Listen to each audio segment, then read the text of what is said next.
Kinumpirma ng Department of Transportation (DOTR) noong Huwebes na nakatanggap ito ng isang unsolicited proposal mula sa Light Rail Manila Corporation (LRMC), ang pribadong operator ng LRT-1, upang tapusin ang pagtatayo ng common station sa Quezon City na mag-uugnay sa mga railway system ng Metro Manila. At bago natin ituloy, kung ikaw ay bago pa lang sa aking YouTube channel ay huwag kalimutan mag-subscribe at i-click na rin ang bell icon para lagi kang updated sa mga bago kong upload video. Tinapos ng DOTR ang naunang kontrata nito sa BF Corporation at Foresight Development noong Mayo dahil sa mga pagkaantala sa konstruksyon.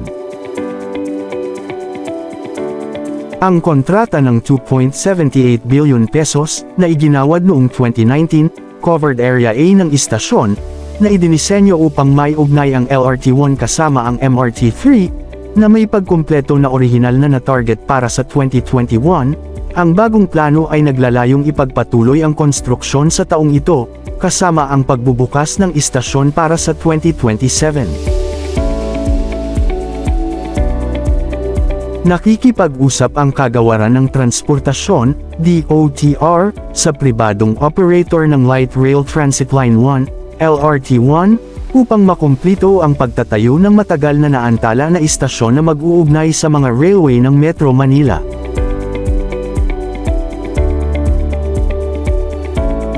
Ito'y matapos sabihin ng Transportasyon Undersecretary na si Timothy John Batan na ang Light Rail Manila Corporation, LMRC, ay nagsumite ng isang unsolicited proposal bago ang DOTR na maging kontratista para sa Unified Grand Central Station. Sinabi ni Batan na ang departamento ay naglalayong tapusin ang kontrata sa LRMC sa loob ng taon upang ipagpatuloy ang pagtatayo ng proyekto, na walang nakita na development mula noong nakaraang taon. Ang LRMC ay ang joint venture company na nagpapatakbo ng LRT-1, na binubuo ng Metro Pacific Light Corporation ng Metro Pacific Investments Corporation.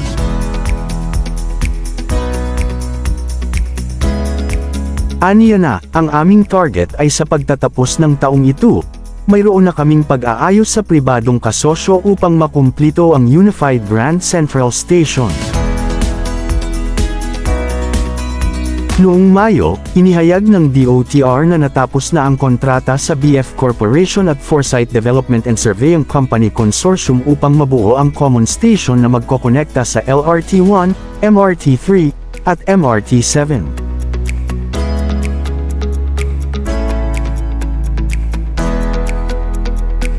Ang Departamento ng Transportasyon, gayunpaman, ay nakatuon upang tapusin ang common station dapat na makumpleto by 2021 ngunit tumigil dahil sa COVID-19 pandemic lockdown.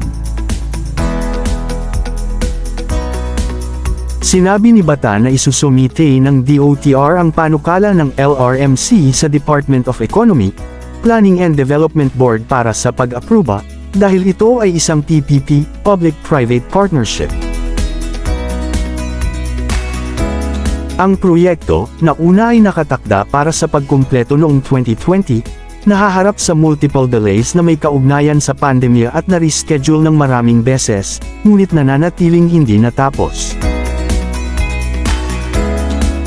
Kapag nakumpleto, ang istasyon ay magpapahintulot sa mga seamless na paglilipat sa pagitan ng mga pangunahing linya ng tren at isama ang isang pinagsamang intermodal transport system, na akomodasyon ng mga bus, jeepneys, at taxis. Nauna nang sinabi ni Dizon na ang konstruksyon ay may restart kaagad sa sandaling iginawad ang kontrata para sa proyekto sa bagong kontratista, kasama ang istasyon na binalak na buksan by 2027. Sa potensyal na pag-aakala ng LRMC ng proyekto, sinabi ni Batan na pinapanatili ng ahensya ang target. Ang Unified Grand Central Station Project, na kilala rin bilang North Triangle Common Station, ay isang pangunahing hub ng transportasyon sa Quezon City, na idinisenyo upang i-connecta ang apat sa mga pangunahing linya ng railway ng Metro Manila, gaya ng LRT-1, MRT-3, MRT-7, at Metro Manila Subway.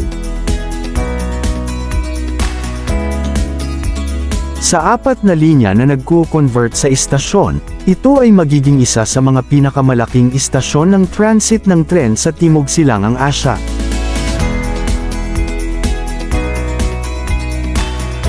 Nakatayo sa intersection ng EDSA at North Avenue, ang 13,700 square meter station ay naglalayong magbigay ng seamless at maginhawang paglilipat ng hanggang sa 500,000 mga pasahero araw-araw. Samantala, ang buong haba ng Metro Manila Subway Project, MMSP, ay nasa ilalim ng konstruksyon by November, sinabi ni Acting Transportation Secretary Giovanni Lopez. Ang natitirang mga segment ng proyekto ay igagawad sa mga kontratista bago matapos ang taon. Ang mga tuntunin ng mga contract package para sa southern leg ng MMSP ay napagkasunduan. Ang lahat ng mga segment ng proyekto ay iginawad sa mga kontratista maliban sa Kalayaan hanggang Bonifacio Global City, Loten sa Senado at linya ng Paliparan. Ang 488.5 bilyong pesos MMSP, na pinondohan ng Japan International Cooperation Agency, ay nakatakda para makumplito sa pamamagitan ng 2032. Samantala, sinimulan ng Kagawaran ng Transportasyon, DOTR, ang pagtatayo ng istasyon ng MMSP sa Ortigas pagkatapos ng 2 taong pagkaantala. Ang Megawide Construction Corporation ay magtatayo ng Ortigas Station, na inaasahan ng DOTR na matapos sa 3 taon.